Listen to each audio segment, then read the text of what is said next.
O que tem na carteira do Luiz Barsi, o maior investidor pessoa física da Bolsa? Fala, pessoal, eu sou o Antônio Fonseca. Eu sou o Gabriel Leone. Nós somos da LFX Capital e hoje a gente veio trazer um vídeo inédito. O que tem na carteira do Barsi e o que tem no home broker dele.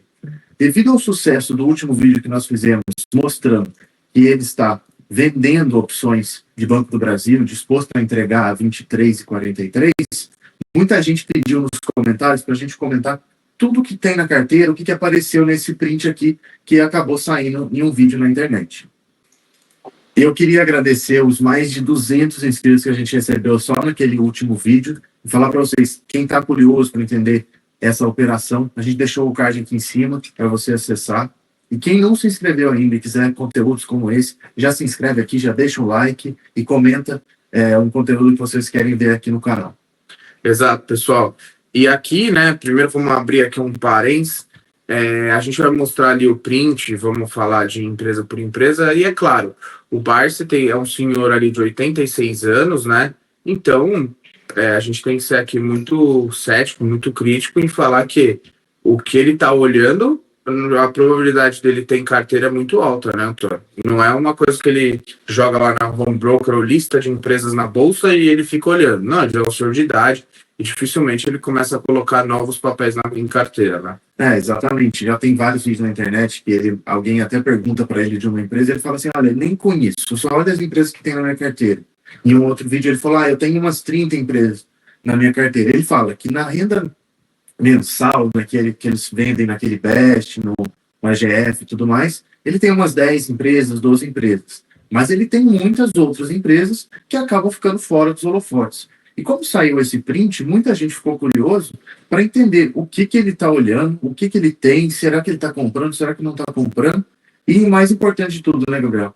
A gente entender, fazer uma perspectiva de como foi a vida do Barsi e como que ele ficou rico, aonde que ele chegou, onde chegou, foi com empresas que muitas vezes estão fora desse Best, né, que são bancos, energia. São as empresas, né, Antônio? Assim como, por exemplo, a gente pode estar aqui o Santander, a própria Unipar, que hoje são ali bem conhecidas por todo mundo, elas entraram na carteira do Barsi, assim como são essas desconhecidas que a gente vai tratar aqui no vídeo. Exatamente. Elas entraram ali 0,5%, 1% da carteira, que hoje a Unipar, por exemplo, é 40% da carteira dele. Então você faz aquela aposta ali, que a gente pode chamar de uma aposta, né? Na empresa dá certo, se a empresa dá certo, ela multiplica por 100, 200 vezes, ela começa a ficar relevante na sua carteira. E se não der certo, mas vai acontecer, você perdeu uma quantidade muito, muito pequena de patrimônio. Mas vamos lá, Antônio. Então vamos lá, pessoal. Vamos olhar a carteira do Barsi ativo por ativo aqui, tá? Vou só fazer um disclaimer aqui, a gente vai passar um pouco rápido, porque são muitos ativos que a gente tem para olhar aqui. E aí, se você quiser, gostou de uma empresa, ficou interessado, achou interessante, depois coloca nos comentários aqui, pede para a gente que a gente faz um vídeo depois explicando os ativos, né, Gabriel? Exatamente. Vamos lá, Antônio? Vamos lá. Vamos começar aqui. A primeira empresa é Fertilizantes Zeringer. Tá? É uma empresa de fertilizantes que hoje está passando por um momento não muito agradável, né, para não dizer outra coisa. Depois a gente tem Fleury, que é uma empresa super azeitada, né, Gabriel? Paga dividendo e tudo mais. É uma empresa que fica normalmente fora do radar do pessoal do Barsi. É típica crescendo, né, Antônio? Exato. Empresa que cresce e paga dividendo. E o dividendo não é 6% não, tá, pessoal? É 8%, 9%, 10%, dependendo do preço que você comprar. Exatamente. A gente pode passar ali para duas empresas ilíquidas praticamente, é difícil de comprar, mas isso não quer dizer nada a ver se a empresa é boa ou se é ruim. A gente tem a Frio 3, uma empresa de geladeira concorrente da Whirlpool, que é a dona ali das marcas Brastemp e Electrolux. E depois nós temos a geradora Paranapanema, que é controlada pela chinesa CTG, que até já veio ali. Essa empresa às vezes dá umas oportunidades fenomenais, pessoal. Ali o yield vai para na casa de 20%. Exatamente. Gabriel, você só pulou a frase aqui em cima, ó, deixou passar, que é uma empresa excelente, né, Gabriel? Faz peças automotivas, autopeça, lona de caminhão, essas coisas, até controlada pelo grupo Randon, que está aqui também, depois a gente vai mostrar para vocês. E eu já vou pular aqui para baixo para a Gafisa, que é uma empresa, que é uma construtora, tá? O Barsi sempre fala para ficar de fora, mas a gente tem que entender o que ele está falando, E às vezes ele pode ter entrado, né, Gabriel, para testar uma construtora, antigamente acabou ficando na carteira. Porque o que é o nosso recado aqui, pessoal? Reforçando mais uma vez o que a gente já falou. O Barça é um senhor de 86 anos. Essa tela que foi ele que fez para colocar, ele não vai deixar uma empresa que não faz sentido ele olhar, que ele não gosta, né, Gabriel? E quem tem bastante dinheiro, né, pessoal? Um probleminha sempre é bom. A Gafisa tá com um problema, então ali tá o Tanuri, outro gigante do mercado. Então, onde se ganha muito dinheiro é onde está complicado e tem problema, claro. As expectativas do mercado muito para baixo, as ações ficam muito depreciadas. Mas vamos lá, Antônio. Depois a gente tem a Gerdau, todo mundo conhece ali, Metalúrgica e a Holding, né? Aí passando, a gente tem Grendene, empresa ali que faz sandálias e ali do setor ali de varejo de calçados. Também fundador ali da Vulcabras, essa daí é uma excelente companhia. Exato. Depois a gente passa aqui para General Shopping, que é uma empresa que fica completamente fora do radar do investidor, e vocês vão perceber muito isso, viu, pessoal? Tem empresas aqui que provavelmente vocês nunca ouviram falar, né, Gabriel? Depois a gente tem aqui a Guararapes, e passando depois para Helbor, que é uma construtora. Até a gente fez uma visita, mas não a Helbor, a HBR, que foi um spin-off que fez ali para segurar os imóveis dessa empresa. É uma empresa que esse ano já subiu uns 60%, né, Gabriel? Se não mais. Exatamente. E só voltando, a Guararapes, só tangibilizar ali o pessoal, é a marca Riachuelo, tá? Vamos lá, depois a gente tem, vamos dar uma pausa aqui, tem um fundo imobiliário. Exato. Então, que é o HGRE11, ali do Fundo Pátria. A gente, até esse fundo aqui pode ser até o teste que o Bars fez ali, que ele comenta a todo e qualquer momento. Exato. E é só reforçando, né, pessoal? Não faz sentido nenhum o Barsi ter, porque isso aqui não é a carteira Ibovespa, não é uma carteira pronta, isso aqui é uma carteira feita por ele. Faz sentido nenhum ele acompanhar um fundo imobiliário se ele não tiver uma posição que às vezes ficou lá, ele mesmo comenta que não consegue sair, né, Gabriel? Pode ser que seja isso ou comprou para testar. E é aquele típico do caso, né, Antônio? Ali na bolsa, às vezes, você tem que fazer 10 apostas, muito entre aspas, né? Porque você vai estudar, mitigar o máximo do risco. Uma dá certo, pessoal, paga todas as 10 e sobe ainda um montão, como foi o caso da Unipar ali na mão do Barça. Mas vai lá, Antônio, vai lá. Deixa eu só fazer um outro disclaimer que acontece o seguinte, pessoal. Outro dia até perguntaram para o Barça, quantas empresas você tem na carteira? Ele falou, de renda, 12. Então, são as empresas que eles mais falam mesmo. Mas ele já falou em outros vídeos que tem umas 30 empresas na carteira. Ou seja, essas outras empresas, ele, como é um investidor de muitos anos, ele vai comprando. Às vezes deu certo, mas só que não consegue colocar para todo mundo comprar. É um negócio mais arriscado, né, Gabriel? Uma coisa mais volátil. E não faz sentido para eles, às vezes, falar de uma empresa que cai muito, porque acaba perdendo confiança, né, Gabriel? Exatamente. E o negócio deles é falar, né, de empresas perene, ali, energia e tudo mais. E tem que falar das companhias ali, o upside é baixo, mas também o drawdown ali, o potencial de queda também é baixo. Então é aquela empresa ali que fica flat. Depois a gente tem a Ipera, né, uma empresa ali de varejo farmacêutico, dona ali do Ingov, por exemplo. Depois nós temos o Inepar, essa empresa está em recuperação judicial, né? Tá no turnaround ali, ela faz aqueles tubos de aço, principalmente para a Petrobras, isso é um pouco de dificuldade, as ações ali estão na casa de R$1, vale pelo menos umas 5 vezes mais, qualquer um que faz conta. E agora, pessoal, tem até uma empresa que está difícil de ver, mas é o IRB, tá? O Barsi já falou do IRB há alguns anos atrás, que é uma empresa de resseguros, que passou por vários problemas, fraude e tudo mais. É uma tese, diferente do Banco do Brasil, que está num momento de queda, a gente já acredita que está num momento de melhora. É uma tese que a gente gosta muito aqui, tá bom? Então, acho que se você quiser um vídeo específico sobre IRB, deixa aqui nos comentários, que eu acho que vale muito a pena a gente estudar, aprofundar mais sobre essa empresa. Exatamente. Então, depois a gente passa ali para o Itaú, né, no consolidado, temos Itaúsa e o Itaú. Esse é um banco ali excelente, o premium do premium. Passando aqui para a Kepler, né, aquela empresa super renomada ali, né, no seu segmento, faz silos agrícolas, tá? Ali tem um déficit aqui no Brasil muito alto, se vai fechar o déficit ou não, aí já cabe ali cada um analisar, mas é uma empresa que paga muito dividendo e um caixa muito robusto. Tem muito para crescer, né? A Kepler Weber. Exatamente. Vamos lá, pessoal. Agora a gente vai passar para a segunda parte e até um insight que a gente teve. Se quiser falar aí, Gabriel. Claro. Se a gente dividir aqui, pessoal, em 2 páginas, a gente pode ver que a primeira página, que é essa que a gente terminou de falar, finalizando com a Cap, tirando, exceto o Itaú e Itaúsa, a gente vê que são as empresas ali um pouco mais arrojadas, que o Barça às vezes até pode ter deixado de lado e eventualmente às vezes dar uma olhada principalmente na cotação, mas não é aquela empresa de carteira perene, empresa que paga um dividendo ao longo de toda a sua história e tudo mais, tá? Exato. Agora, quando a gente olha para o lado de cá, para o lado da direita, que ele até coloca como monitor 2, já são empresas de setores mais perenes, né, Gabriel? Que é aquilo que ele fala mais, tem um histórico de dividendo mais recorrente, assim, tirando Oi aqui e talvez uma Localiza que tá, mas o restante vocês vão entender o que a gente está falando. Vamos lá, Gabriel. Exato. Vamos lá, pessoal. Vamos começar por Celesc. A Celesc é uma empresa que pouca gente fala, né? Mas as centrais elétricas ali de Santa Catarina é uma posição relevante do Barça, é relevante do Luiz Alves Paz de Barros, que é outro mega investidor. São teses um pouco diferentes ali de cada investidor. E também é uma posição muito relevante do Lírio Parisotto. Então, 3 mega investidores da Bolsa investem em Celesc. É uma empresa super barata e paga excelentes dividendos, tá? Mas ninguém conta para vocês isso. Exatamente. E a cotação também subiu para caramba, né? Exato. Depois a gente passa aqui para Banrisul, que é o banco lá do Rio Grande do Sul, o controlador é o Estado, né? O Barça acho que gosta bastante, mas a gente tem uma visão um pouco diferente, né? E muito provavelmente é essa empresa até que eles colocam ali na abertura de um curso que até a gente fez, muito bom. Provavelmente pode até vir a ser o Banrisul.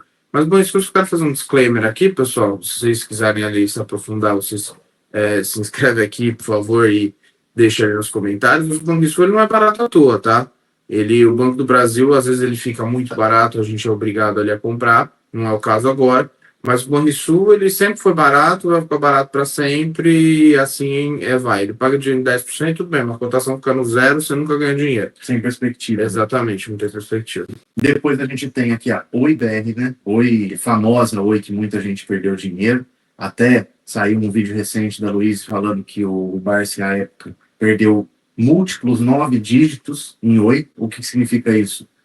9 dígitos são 100 milhões, ou seja, ele pode ter perdido de 100 a 900 milhões na Oi, né? E isso quebra, né, Antônio, aquele paradigma que o best, porque tudo é best, então a gente vai comprar banco, energia e tudo mais, e a empresa pode ser qualquer uma. Não é assim, pessoal, tem que estudar. Por exemplo, você pega o setor de transmissão, é o filé mignon de energia, tudo bem, é o filé mignon de energia. Só que tem Taesa, ISA e a Alupar. Mas tem outras, tem, por exemplo, Renova Energia, quase quebrou.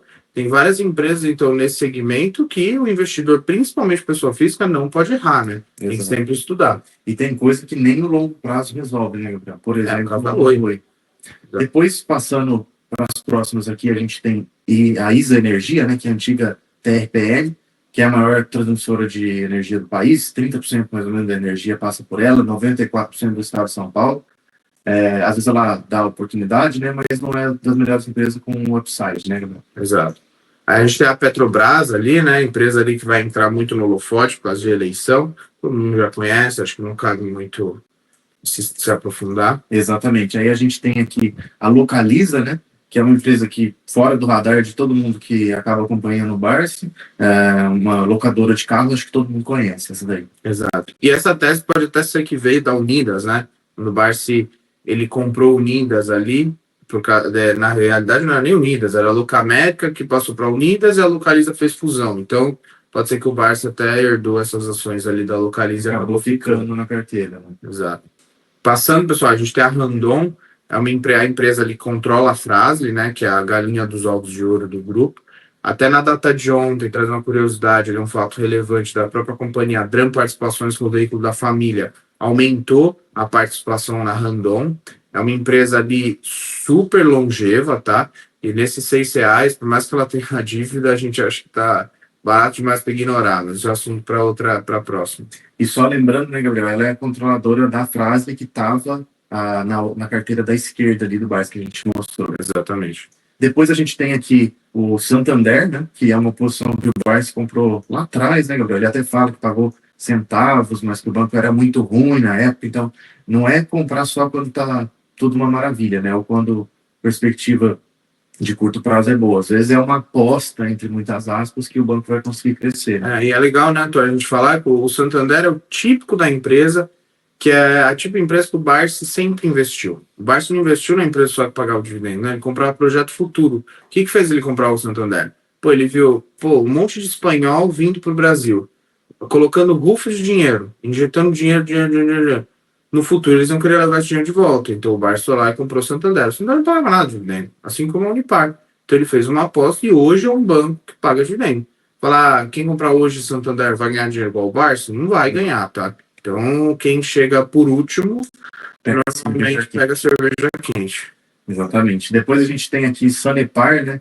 Que recentemente saiu aquela notícia do precatório, que eles acabaram ganhando, mas eram 4 bilhões e para a empresa vai ficar um só, né, Gabriel? E aí depende dela distribuir ou não dividendo. A questão é que nessa cotação ela vai dar uns 10% só, então muita gente acabou comprando recentemente ali nos R$7 e já se frustrou, né? Exato. Agora ali passando para a Taesa, muita gente compra a Taesa por causa do dividendo e tem aquele problema ali de 2030, mas isso todo mundo fala, mas ninguém analisa, né? Quando a gente vai olhar a Taesa, a gente até viu um vídeo ali da CFO, falando, a Taesa vai entrar muito competitiva nos leilões. Pessoal, calma. O leilão de transmissão é justamente quem dá menos desconto é que sai com a maior rentabilidade. O leilão de transmissão é por deságio, ou seja, o governo começa ali com 100% e quem assume 100%, o exemplo, é R$100 milhões a RAP. Quem assume pelo menor preço, leva, mas nem sempre você ganhar o leilão é bom negócio. Eu só vou dar um argumento aqui, se vocês quiserem, a gente faça um vídeo de Taesa sem paixão e sem que a empresa paga dividendo, vocês falam pra gente aqui. É assim, a Taesa vai perder 2,5 bilhões de RAP até 2033, né? Até 2033, todos os leilões programados do governo dá R$10 bilhões. Então a Taesa tem que ganhar 25% de todos os leilões, fazer todo o investimento de pôr a linha de pé, começar a rodar a energia nessas linhas, para aí ela começar a ganhar essa RAP. Será que ela vai conseguir ganhar 25%? Se o investidor estrangeiro eventualmente vir, não tem como concorrer, porque eles chegam com muito dinheiro, mas isso daí, vocês falam para a gente aqui, é só um insight para vocês pensarem um pouquinho em relação à tese de Taesa. Exato, isso fora que a empresa já está super alavancada, né, Gabriel? E nem começou a fazer os investimentos. Mas isso aí fica para um vídeo separado. Exato. Depois a gente tem aqui a Sabesp, né, que é a Companhia de Saneamento do Estado de São Paulo. Isso aqui pode ser uma posição antiga do Barsi. Foi privatizada, né? Exato, foi privatizada recentemente. Depois a gente tem aqui a Suzano. O Barsi fala muito de Klabin. Acaba que a Klabin não apareceu aqui, mas deve estar mais para baixo, porque a gente nota que tem uma barra de rolar aqui, então deve ter mais coisa para baixo. Mas essa aqui é a Suzano, que é a maior empresa de celulose do mundo, né, Gabriel? Exato. É commodity, né? Se vocês pararem para pensar, tem algumas empresas best, sim, mas tem muita coisa que não é, né, Gabriel? Nem sempre você ter, pessoal, empresa de commodity é ruim. Por exemplo, a Suzano. A Suzano é a maior empresa de celulose monotônicos do mundo. Se a Suzano reduz, é como se fosse o PEP do petróleo. Se a Suzano reduz um pouco essa produção de celulose, a celulose sobe. Tanto é que foi o que ela fez agora. Então, nem sei, às vezes você tá no maior, nem sempre é ruim, tá? Tá em commodity não é ruim, pessoal. É sempre você analisar o preço que você entra na companhia. Exato. Mas passando ali, a gente tem a Ultrapar, que é o grupo Ultra, né? Que é o GPA aqui. Ela é controladora do posto Ipiranga, Ultracargo, até ela agora está comprando uma empresa ali de cabotagem, que super interessante também. Essa empresa, inclusive, né, Gabriel, eu acho que você vai se lembrar, foi a primeira empresa que a Luiz comprou. Ela fala que foi que o Barsi deu para ela na época, né? Depois eles acabaram mudando um pouco de setor, compraram uma empresa de distribuição de remédios, né? E isso acabou gerando um problema enorme na empresa. Eles acabaram depois vendendo essa participação, mas ainda está aqui no Barsi para monitorar, né? Exato. E essa empresa que a Ultrapar está comprando, pessoal, até não trouxe para vocês, chama Hidrovias do Brasil. Ela acaba transportando minério, ela tem algumas rotas ali no país, ela vai entrar ali um veículo embaixo da Ultracargo, a Ultrapar tá bem interessante, essa empresa listada, tá? Exato. E aí aqui a gente tem de novo a Taesa, que a gente já falou aqui em cima. E aí, por fim, aqui o que a gente consegue ver é a Unipar, né, Gabriel? Que foi, inclusive, é o que é metade do patrimônio do Barsi hoje, vamos dizer assim. Ele tem 20% da empresa, é responsável por, sei lá, pela maior parte dos dividendos que ele recebe. E foi também uma aposta, né? Ele acabou entrando com 20 milhões de reais no total.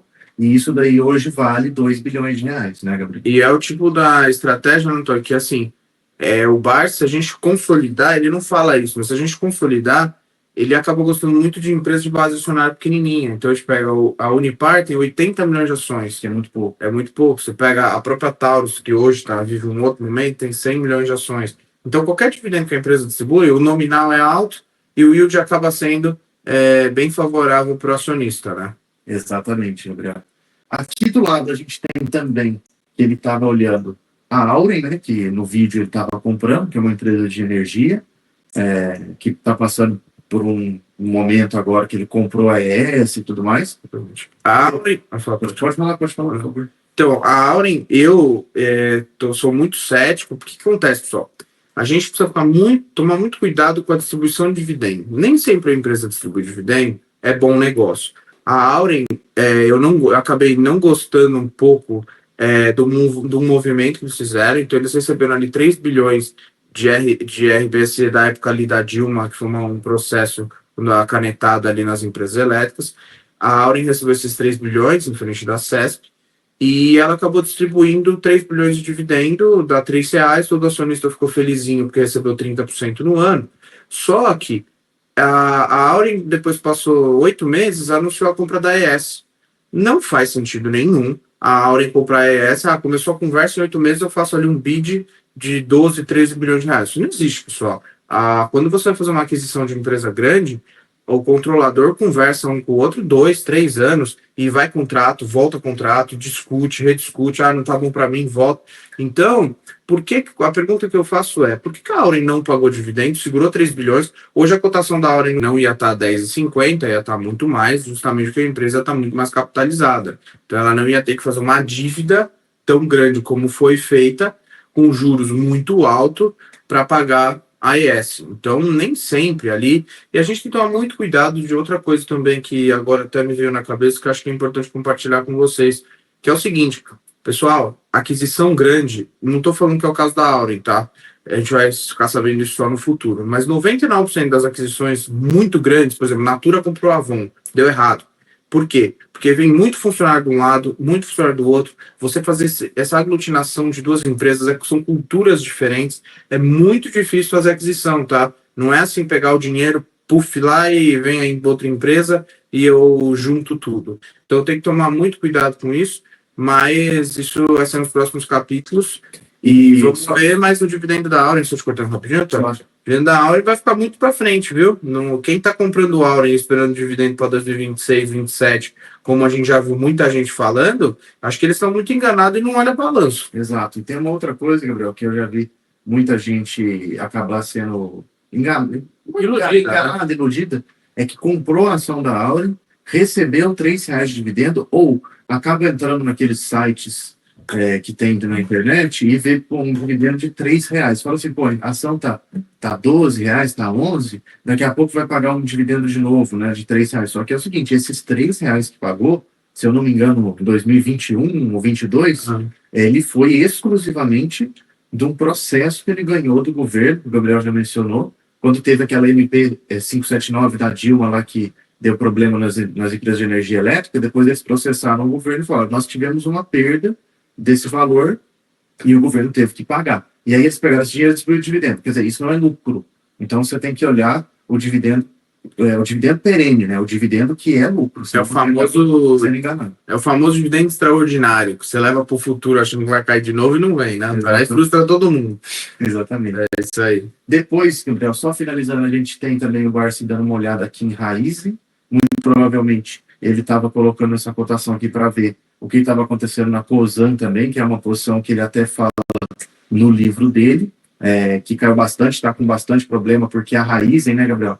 Se quiser comentar um pouco, está com bastante problema, a empresa que tem uma dívida gigantesca. 49 bilhões. 49 bi líquido, né? Não é que ainda tem dinheiro no caixa, não, é líquido, só isso, 49 bi. E agora está começando a vender ativo, né? Só que vende um ativo de 2 bilhões para receber em 6 meses, e aí o juro já comeu e vendeu o ativo e perdeu, né? Exatamente. E a raiz é uma coisa que chama atenção. Muita gente fala, mas custa R$ 1. Custa R$ 1, 50 centavos ou R$ 20, isso aí não vale nada. A raiz tem ali 11 bilhões de ações, então ela custa R$ 1 por 1,20, tá valendo 13 bi, entendeu? Exato. A gente tem que tomar cuidado do seguinte, a raiz tem alguns fatores que as empresas mostram pra gente, que o empresário não precisa te falar. Ele mostra, ou seja, ele tá olhando alguém para capitalizar a empresa. Então já foi aumentado ali BTG, Grupo Mitsubishi, eles estão Itaúsa, tentando levantar 10 bilhões. É uma empresa muito grande, se fazer uma transformação de empresa muito grande é complicado. Eles fizeram investimentos no etanol segunda geração que não deram retorno, então acabou ficando para trás. E o próprio Rubens Ometo vendeu áreas ali, né, Antônio, em São José do Rio Preto ali, que foi uma usina específica, até uma parte das terras para São Martinho, e é o tipo da coisa que o Rubens Ometo não vende, tá? Ele está vendendo ativo porque realmente está precisando. E esse ponto que o Antônio trouxe é muito importante. Qual que é o problema hoje da Raiz? Pessoal, dívida não é problema. Tem empresa que tem dívida, mas o operacional tá bom. O problema passa por pagar. A Raiz tem muita dívida e tá num momento muito ruim. Porque o preço do etanol tá ruim, justamente por causa que o petróleo está na casa de $60 e o etanol acaba ficando ali 70% ali do preço da gasolina e ficar revendo a Petrobras. E ano que vem, eu trago um insight para vocês, todos os presidentes, não importa quem seja, se é o Lula, se é o Bolsonaro, se é o Temer, a Dilma, todos influenciaram no preço da gasolina. É o jeito mais fácil no Brasil de ganhar eleição. Você pega, dá uma caretada na gasolina, o povo fica feliz com você de uma hora para outra, então acaba que esse setor fica muito em voga, tá? Então a gente tem que tomar muito cuidado com raiz em Cosan, não é porque subiu esse pouquinho aí que o povo tá achando que foi de R$ 5 para 7, é o famoso, até eu já vi um analista muito bom que eu gosto muito, Daniel Nigri, ele fala, subiu no boato, mas o resultado vai cair, tá? Então toma cuidado que isso aí vai dar um susto ainda em muita gente. Exatamente, pessoal. E tem muita gente que fala assim, mas não é nesse momento, Gabriel, que tem que comprar, não é no olho do furacão, eu até trago para vocês. Às vezes é melhor deixar os canhões parar de atirar para ver o que acontece, aí a gente entra, mas subiu 30% já. Sim, mas se você acha que a empresa vale o dobro, você entrou e acabou evitando uma perda, né? Exatamente. Porque a pior coisa do mundo é você comprar um negócio com a faca caindo. E é o tipo do negócio, não tá? A raiz tá R$ 1. Aí tem um monte de gente aí comprando, é porque tá R$ 1. Eu vou lá, coloco 50 mil, compro 50 mil ações, nossa, tem um volume de ações gigante. Aí a empresa lá faz uma capitalização, ferrou. Na minha ações faz um grupamento, e aí de 11 bilhões de ações, a raiz vira ali para 5 bilhões e meio, a sua ação ali de R$ 1 aumenta, nem sempre é bom negócio, tá, pessoal? Então toma muito cuidado. E uma coisa que a gente aprendeu aqui, que eu levo muito comigo, quando uma empresa tá muito ruim e a empresa fica soltando notícia ruim aos poucos, assim como o Banco do Brasil, deixa o mercado dar o preço. Você não precisa comprar, a faca tá caindo, você não precisa ser o cara que vai salvar a empresa. Vai com calma, você é pessoa física, tá? Exato. Aí, pessoal, para finalizar, a gente tem aqui embaixo uma opção de Banco do Brasil, tá? Que é o que a gente fez, até um vídeo que eu vou deixar aqui em cima para vocês assistirem, que o Barça está disposto a entregar o Banco do Brasil a 23,43. A gente mostra mais detalhes lá. Eu acho que é um vídeo muito interessante para vocês assistirem se já não assistiram, tá bom? O que a gente tira de lição olhando a carteira do Barça? Claro que a gente não falou aqui no vídeo que ele tem, a gente não afirmou que ele tem ou que ele não tem essas empresas. Mas o que a gente tem que entender nas entrelinhas? Pô, um senhor de 86 anos que tem a carteira já formada, ele coloca as empresas que ele quer olhar, que ele não fica olhando empresa nova, empresa Melios, que está entrando na bolsa, que entrou há alguns anos, né, que gosta de fazer negócio de Bitcoin, etc. Ele não olha. Então, a gente tem que pensar assim, pô, será que essas empresas, será que ele tem? Será que ele teve lá atrás e acabou ficando? Então, é um negócio interessante a gente olhar todas essas empresas e ver aonde que ele investe, aonde que ele investe, aonde que ele olha. E eu vou fazer um convite para vocês. Se vocês gostarem de qualquer uma dessas empresas, ficarem interessados, deixe aqui nos comentários que a gente vai fazer uns vídeos explicando cada uma delas à medida que vocês forem pedindo para a gente. Tá bom, pessoal? Se inscreve no canal, deixa o like e até a próxima. Muito obrigado, pessoal.